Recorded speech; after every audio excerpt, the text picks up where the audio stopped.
All right, strap yourselves in because we are going deep into Christopher Nolan's Memento. A film that will truly, truly mess with your mind. In the best way possible, of course. hmm And to help us navigate all the twists and turns, we've got a true Memento expert with us today. And what makes this deep dive extra special is that we have some amazing source material. We've got an interview with Nolan himself breaking down his creative process. Oh, awesome. And we've also got an academic analysis that just unpacks all the symbolism and hidden layers in the film. So really, we are going to unlock some Memento secrets today. Love it. Okay, so right off the bat, Memento throws us into this world where time flows in reverse.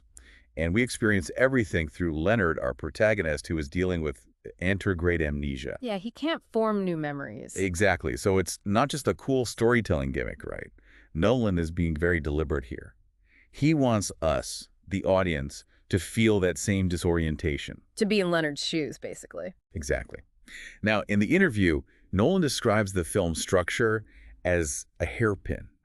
He says there are two timelines, black and white scenes that move chronologically forward, And then you have the color scenes. which unfold in reverse. And they converge right at the climax, and it's like this collision of objective and subjective perspectives. That's so cool. It's really fascinating how he explains it, because at first you think those black and white scenes are objective truth, right? Yeah, and that's what I thought. But as the film goes on, they actually become more and more subjective. It's like Nolan is drawing us deeper into Leonard's isolated mindset. So even the objective timeline is actually tainted by Leonard's perception. Exactly. And Nolan emphasizes that this structure isn't just about messing with chronology. It's about the way we as humans, we tend to fill in gaps. We make assumptions. Exactly. We fill in those gaps with our own biases, our own interpretation. It's human nature to try and make sense of things, even when we don't have all the pieces. Absolutely. This is where it gets really, really interesting. So Nolan describes this point in the film, like midway through. He says he starts making what he calls illusions. Basically, he starts making complete jumps in the timeline without the usual repetitions. Oh, wow. And he's basically trusting that the audience, because we're now familiar with this backward structure, we can actually connect the dots chronologically, just like we would in a regular movie. So it's like he's testing us. Yeah, seeing how deeply we're engaging with the film's logic. But then, just when we think we've got it all figured out, he brings those repetitions back. Wait, so he brings them back in the latter part of the film. Why? I mean, if the audience is already used to the backward structure. Well, this is where Nolan's intentionality really shines. He says that those later repetitions are meant to, hammer home an idea. The idea that context can completely change the meaning of an action. It's no longer just about orienting us in time. It's about making us question what we thought we knew. Precisely. Okay, that's brilliant. And this idea of shifting context, of unreliable perception, it's even more heightened by Nolan's use of overlapping dialogue and repeating key scenes. The repetition is something that really stood out to me. Like that scene with the Polaroid photo fading in reverse the first time. It's just this really cool visual. Yeah, I remember that. But as the film unfolds, it takes on so much more meaning. Exactly. It becomes like a symbol, right? And it's like as our understanding of Leonard's story evolves, those repeated scenes and images, they just keep taking on these new layers of meaning. And that's what makes it so captivating. You're constantly reevaluating everything you've seen. And it's like Nolan is inviting us to participate in the act of remembering, right? Like we are piecing together the puzzle alongside Leonard. I love that. We're not just passive viewers, we're active participants in the story. Absolutely. And it's not just about those repetitions. In the interview, Nolan talks about how carefully he considers how much information to withhold from the audience and when to reveal it. It's like he's playing a game with us, but in a way that makes us think, makes us question. He's keeping us on our toes, for sure. But he's also very deliberate in avoiding those easy answers. He wants to leave the audience with that same sense of unease and uncertainty that Leonard feels. So it's not just entertainment. It's like a puzzle box. It's an intellectual and emotional challenge. And the way he withholds information, combined with the film's fractured structure, it actually mirrors Leonard's own experience. He's always searching for that truth. But his amnesia makes it so hard for him to find it. Yeah, and it leads to some really interesting things that Nolan says about imagination and memory, like how certain images from Leonard's past, they're shown in different contexts. And those little shifts in context, they actually change the meaning. So it's not just that memory is unreliable, but that our own imaginations can actually reshape how we remember things. Exactly. It's like Nolan is saying that the stories we tell ourselves about our past, the way we frame our memories, can distort the truth. Wow. And this theme of self-deception, that's central to Leonard's character. Absolutely. This is already blowing my mind, and we're just getting started. Right. There's so much more to unpack here. And one thing that I find fascinating is that Nolan talks about how he needed to create a familiar structure, something for the audience to latch onto amidst all the complexity. And he points to the black and white scenes specifically. Okay, yeah. They're presented almost like episodes in a TV series. So you get a more conventional framework. But within this mind-bending, backward-running narrative. That's so smart. It's like he's giving us a mental break, Right. a point of reference to hold on to before we're thrown back into the chaos of Leonard's world. And he says those overlaps in the black and white scenes, they're actually simpler to follow than the color scenes, because those color scenes are the ones that are intentionally mirroring Leonard's, disjointed memories. So it's like a way to give the audience a break. From the intensity of those color sequences. Exactly. This is making me think about how Nolan views his audience. Yeah. He clearly respects our intelligence. He trusts us to keep up with this complex structure. But he's also mindful of not overwhelming us. It's a delicate balance. It's a tightrope walk for sure. Trying to create a disorienting experience that's still engaging and thought-provoking. And he uses those moments of repetition, those black and white scenes, to reinforce this idea that context is everything. Everything. Because Leonard, like all of us, we can manipulate our own memories to fit our current circumstances, like to justify our actions. We tell ourselves stories to make ourselves feel better. Right. And the academic analysis really delves into this idea of self-deception, pointing out that, Leonard's amnesia doesn't just impair his memory. It shields him. Yes. It shields him from guilt and accountability. He can selectively forget the inconvenient truths. Exactly. That he can maintain this narrative of himself as the righteous avenger. Which, of course, is totally at odds with what we're seeing on screen. Yeah, it's like he's built this house of cards, and we're watching it slowly crumble around him. And it raises all these questions about morality, about responsibility. Like, can someone with impaired memory truly be held accountable for their actions? Or does their condition kind of absolve them of guilt? Whoa, those are some heavy questions. It's like Nolan is challenging us to confront these really uncomfortable truths about the human condition. And he doesn't give us any easy answers. No, he leaves it up to us to decide. How much do we believe? How much do we trust Leonard's perspective? Exactly. That's what makes Memento so brilliant. It's not just entertainment. It's this intellectual and emotional journey that stays with you. And we're not even done yet. We've got so much more to uncover as we delve deeper into Nolan's masterful construction of this film. I'm ready. Let's keep going. Okay, so before we move on, I think we need to circle back to those black and white scenes. Okay, yeah. Because you remember how Nolan talked about those illusions, those jumps in the timeline without the repetitions? Yeah. He explains that he starts doing that like midway through the film because he's basically training the audience to follow those chronological connections. Like in a normal movie. Exactly.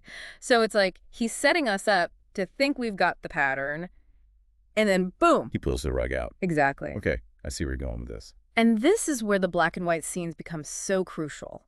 Because we initially think they're objective. Right. But as he starts playing with our expectation, those black and white scenes, they start to take on this more subjective quality. They start to reflect Leonard's, increasingly fragmented and unreliable perception. So those two timelines, the objective and the subjective, they're actually blending together. Exactly. Blurring the lines between what's real and what's imagined. And it all culminates in that final scene where the two timelines converge. And we're left to decide for ourselves, what do we believe? Just like Leonard. This makes me think about, like, the whole nature of reality. If our memories are so subjective, so unreliable, how do we construct a stable sense of self? How do we make meaningful choices? Those are some big questions, Yeah. and Nolan intentionally raises them. But he doesn't give us the answers. No, he wants us to wrestle with those questions, to confront, the inherent ambiguity of our own existence. Man, this deep dive is already making me see Memento in a whole new light. It's not just a clever thriller. It's a profound exploration of memory, identity, and the truth. And the truth is slippery. It really is. And we're just scratching the surface. There's so much more to explore. Welcome back to our deep dive into Memento. We're really starting to peel back the layers of this cinematic puzzle. We've talked about how the structure mirrors Leonard's amnesia. But I want to know more about those techniques Nolan uses to create that feeling, that disorienting feeling. For us, the audience. Well, one thing he talks about in the interview is this idea of leapfrogging in the editing. So he's cutting back and forth between those color and black and white sequences, but he's doing it in a way that's constantly disrupting our sense of time. Okay, so it's not just the backward structure itself, it's the way those scenes are cut together. Exactly. And then, to make things even more complex, he uses overlapping dialogue. So a line from one scene might carry over into the next. Creating that sense of disjointedness. Yeah, it's like our brains are working overtime trying to make sense of it all. It's like being inside Leonard's head, experiencing his confusion firsthand. Exactly. And this is where I think the academic analysis adds a really interesting layer, because it argues that those repetitions, they're not just about chronology, they also serve a thematic purpose. Okay, I'm intrigued. Tell me more. Well, they point out how those repetitions highlight this cyclical nature of Leonard's quest for revenge, like he's trapped in this endless loop. Searching for answers that might not even exist. Exactly, and it ties back to what we were talking about earlier, Leonard creating his own subjective truth. He needs to believe he's in control, making progress, even though the reality is far more chaotic. It's like he's built this house of cards, but it's all based on this shaky foundation. Right. And bringing it back to Nolan, there's something really interesting he says about the black and white scenes in the interview. He says he intentionally designed them to be more straightforward. Oh, really? Yeah, almost like episodes in a TV series. To give us a break. Exactly, a point of reference within this whole, complex, backward-running narrative. So smart, like giving us a moment to catch our breath. He specifically says he made the overlaps in those black and white scenes simpler to follow. It's like a reprieve from those color sequences, from that deliberate disjointedness. It speaks volumes about how Nolan views his audience. He respects us, but he's also mindful of not overloading us. Absolutely. He's walking that tightrope, creating something disorienting yet still engaging. Okay, so we've talked about the editing, the structure, how they mimic Leonard's amnesia. But what about the visual style, the cinematography? Well, one of the most striking things he does is using those close-ups, particularly on Leonard's eyes. It's like we're seeing the world through his eyes. Yes, Yeah. through his fragmented lens. And those close-ups often transition into these blurry, distorted images. Reflecting his memories. Exactly. And don't forget the sound design, those moments of silence, the sudden, unexpected sound effects. They really add to that unease. Oh, absolutely. It's like Nolan is using every tool in the filmmaker's toolbox to create this really visceral experience. He wants us to feel Leonard's amnesia, not just understand it. Exactly. And it all feeds into this larger conversation about, truth, subjective versus objective truth. Right, because Leonard's condition forces him to construct his own reality, his own truth, which often clashes with what we perceive as objective reality. And it's made even more complicated by the fact that he can't form new memories. So he's constantly relying on those fragments from the past, those notes, those Polaroids. Which are inherently unreliable. Exactly. They can be misinterpreted, manipulated, lost. That makes you wonder, can we ever really be sure of anything? Right. Is there even such a thing as objective truth? Or are we all just creating our own narratives based on our limited experiences? Big question. And Memento forces us to confront them without offering easy answers. It's a film that stays with you, makes you think. And that's one of the things that makes it so brilliant. It's not just entertainment. It's a profound meditation on everything. Memory, identity, truth. And it rewards multiple viewings. Every time you watch it, you notice something new. I already want to rewatch it with all these new insights. Yeah. But before we wrap up, I have to ask about the ending. It's one of the most debated aspects of the film. What are your thoughts on how Nolan concludes Leonard's story? Well, I think it's brilliant in its ambiguity. He doesn't tie everything up in a neat little bow. But some people find that frustrating, right? Don't we crave closure, a resolution? Maybe, but Nolan seems to be saying that in Leonard's world, there is no real closure, no definitive truth. So it's not about finding the answers. It's about embracing the questions. Exactly. And that ending with those merging timelines, it puts us right there with Leonard. We have to make our own judgments, decide what to believe. This brings up something else that Nolan talks about in the interview collaboration.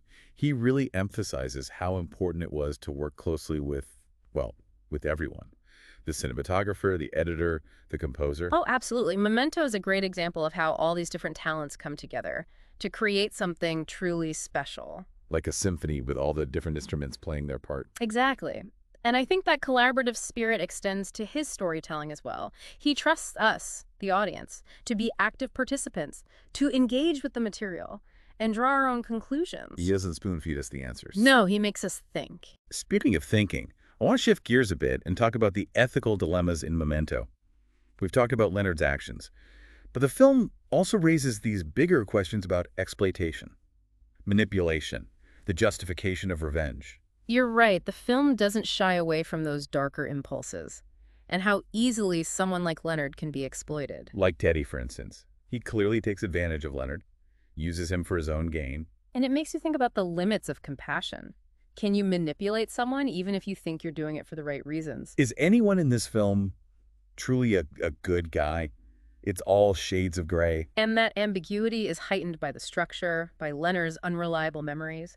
You can never really be sure who to trust. It's like Nolan is saying that truth itself is subjective, It all comes down to perspective. which circles back to those questions we were talking about. Uh, If our memories are flawed, if we can't trust our own perceptions, then how can we be certain of anything? those are some heavy questions, and I think they're at the heart of what makes Memento so unsettling, so thought-provoking. It's a film that gets under your skin, makes you question everything. And don't forget the symbolism. The analysis points out that even the smallest details, like how Leonard dresses, the objects he carries, they can be interpreted as reflections of his mental state. Like how he wears other people's clothes, drives their cars, as if he's borrowing pieces of their identities. Exactly, because he lacks that stable sense of self. And then you have the Polaroids, the tattoos. Those are like his lifeline. Right. These desperate attempts to hold on to his memories, to make them real, permanent. But as we've said, even those are unreliable. They offer this false sense of security. It's almost like he's searching for something solid to hold on to.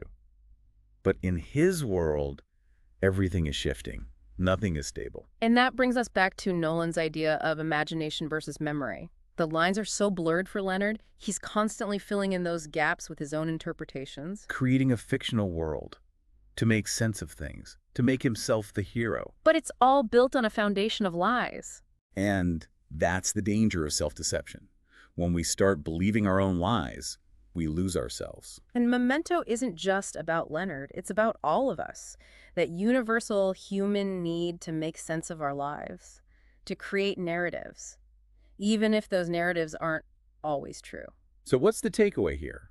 For us, the viewers, what do we learn from this deep dive into Leonard? Well, I think it's a reminder that our memories are fallible. We all have our biases. Our own experiences shape how we see the world.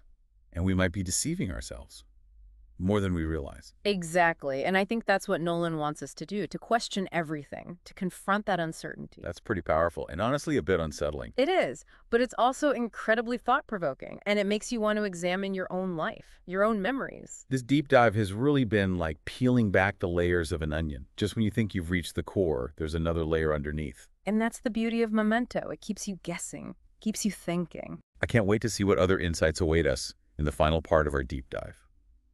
And we're back for the final part of our deep dive into Memento. We've talked about the film's structure, the ethical dilemmas, but there's one piece missing: Leonard himself. And the academic analysis really delves into something profound: Leonard's grief. And it goes so much deeper than just losing his wife. It's the loss of himself. Exactly. His identity, his amnesia. It's not just a plot device. It's this wound, emotionally, psychologically. And it never heals. He can't form new memories, so he's stuck. In this constant state of loss, he can't move on. He can't even fully grieve. It's like he's reliving that trauma over and over. Searching for answers that maybe aren't even there. And Nolan actually talks about this in the interview, that need to find his wife's killer, it becomes an obsession. But it's more than revenge, right? Right. It's Leonard trying to find a reason to keep going when everything feels meaningless. So it's about purpose. Exactly. He's searching for meaning. And this connects back to that theme of subjective truth that Nolan loves to play with. Leonard builds his own reality, his own narrative, even if it's all shaky. He needs to feel in control. Because the alternative, accepting the chaos, the randomness, is just too much. And that's where the tattoos come in. They're not just a visual. I've always been fascinated by the tattoos. What does Nolan say about them? He talks about them being like Leonard's attempt to externalize his memory, to make it physical, but it's also punishment. Punishment. A reminder of what he's lost, what he can't get back. And the analysis actually talks about them as self-inflicted wounds. It's like he's etching meaning onto his skin, because everything else feels temporary. But the tattoos, they're unreliable too, right? Just like everything else. They can be misinterpreted, manipulated. He's trying to cling to something solid, but everything's shifting. And this is where that idea of imagination versus memory gets so powerful. Leonard's world, it's all blurred, what's real, what's not. He's filling in the gaps with his own interpretations. Creating a fantasy where he's the hero? Exactly. But it's a dangerous fantasy. That's the thing about self-deception. When we believe our own lies, we risk losing ourselves. In Memento, it's not just about this man with amnesia. It's about all of us. It's about how we make sense of our lives, the stories we tell, even when they're not entirely true. That's what makes Memento more than just a thriller. It's a statement about the human condition. Exactly. And it makes you question everything, your own memories, your own perceptions. So after this deep dive, what do we take away? What does Leonard's story teach us? It teaches us that memory is fragile, that we're all biased, and maybe we're all deceiving ourselves a little bit. It's uncomfortable, but it's the truth. And that's what Nolan wants us to do, to confront that discomfort, to question everything. This has been quite a journey. I feel like I've learned so much about Memento and about myself. It's a film that stays with you and makes you want to talk about it, debate it. And to our listeners, we encourage you to watch it again with fresh eyes. Look for the details, the symbolism, question everything. Embrace the uncertainty, because that's where the true brilliance of Memento lies. There are no easy answers. It's all about the journey. And with that, we wrap up our deep dive into Memento. Keep thinking, keep questioning, and we'll see you next time.